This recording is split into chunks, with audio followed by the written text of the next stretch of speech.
Nós começamos o Fica Alerta de hoje mostrando um incêndio em uma residência aqui em nossa capital.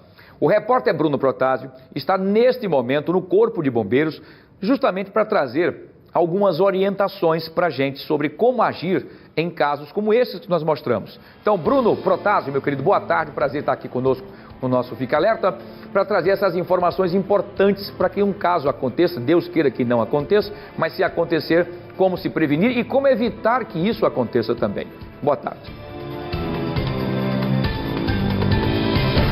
Olá, Wilson, boa tarde para todo mundo que acompanha o Fique Alerta. São orientações que são fundamentais, como você pontuou. A gente espera que ninguém passe por uma situação como essa, mas é importante também estar preparado caso aconteça. Então eu estou ao lado da Tenente Sofia aqui do Corpo de Bombeiros, que vai dar essas orientações para a gente em relação ao gás de cozinha, que foi o caso de hoje do incêndio.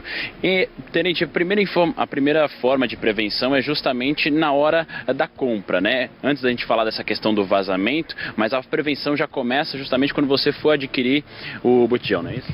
Exatamente. Os cuidados começam no ato da compra, né? A gente tem que comprar um botijão do gás numa distribuidora autorizada, né? Então tem muitos locais clandestinos. Não se pode comprar nesses locais porque eles não garantem a segurança do produto. Então, outra observação que a gente pode falar é sobre se o botijão, a conservação do botijão de gás, se ele está enferrujado, se ele está amassado, se ele tem o lacre e principalmente a validade do botijão de gás e dos seus acessórios, como o da mangueira, né, que também tem uma validade que muitas pessoas esquecem de olhar a mangueira.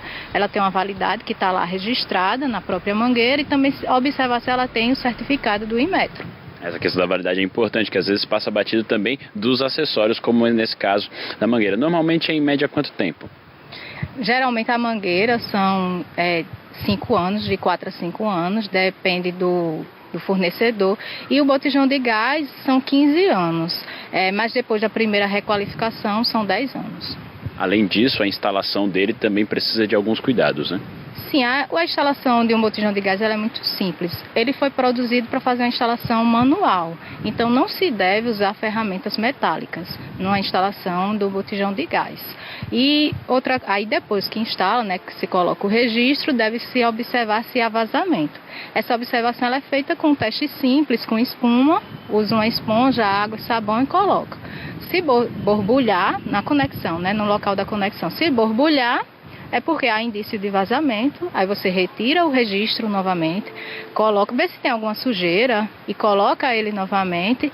Se continuar borbulhando, você retira e se persistir realmente o vazamento, você tem que entrar em contato com a distribuidora para trocar o gás. Se parar é porque o vazamento não existe mais. E há também a questão do local onde ele vai ser instalado. Não pode ser em um ambiente, uma estrutura que seja completamente fechada, é isso? Exatamente. É um local seguro, é um local arejado. O botijão ele não foi, é muito arriscado colocar num local confinado, né?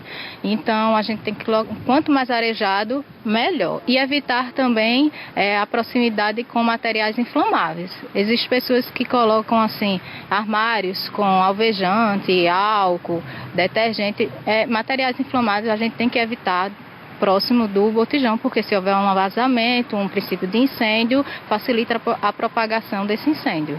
Todos esses cuidados também são de prevenção para evitar qualquer tipo de incidente, mas e se for detectado, se durante o dia, à noite, a pessoa perceber que existe ali, está acontecendo um vazamento, como é que ela deve agir? A primeira coisa é tentar, se houver uma fonte de calor, desligar, por exemplo, a boca do fogão, né, do fogo, e fechar o registro do botijão e, se possível, retirar o botijão do local, com cuidado, se houver alguma chama, tomar cuidado, se não for possível, arejar o ambiente. Nunca testar assim se há vazamento com fósforo ou isqueiro, e também não se deve ligar um interruptor de luz, não se deve ligar, porque qualquer faísca pode ocasionar um acidente. Se for à noite, é aconselhável, por exemplo, o uso da lanterna. Se você sentir algum cheiro, achar que há um vazamento de gás, use uma lanterna, mas não ligue a luz não, de luz. Além disso, tem um detalhe em relação à mangueira. Normalmente o pessoal usa ou às vezes um extensor ou deixa ela muito esticada. Isso também é um cuidado que precisa ser notado, né? Isso, não é aconselhável fazer isso. A mangueira ela foi usada para ser utilizada única, não deve fazer conexão, extensões de mangueira. Ela deve ter um máximo 18 centímetros mais ou menos de comprimento. E assim, uma coisa importante também, deve-se evitar colocar a mangueira atrás do fogão, porque se houver assim um desgaste da mangueira, pode ter um vazamento através da própria mangueira. Aí, se for inevitável colocar atrás do fogão a mangueira, preferencialmente usar a mangueira de material metálico resistente ao calor e não a de PVC. Tenente, obrigado pelas informações, orientações muito importantes que ajudam na prevenção, e também a Tenente passou para a gente aqui como deve ser o procedimento em caso de vazamento, para que evite o risco de um acidente, de uma explosão, de algo que possa ser mais grave. Eu volto com você no estúdio, Wilson.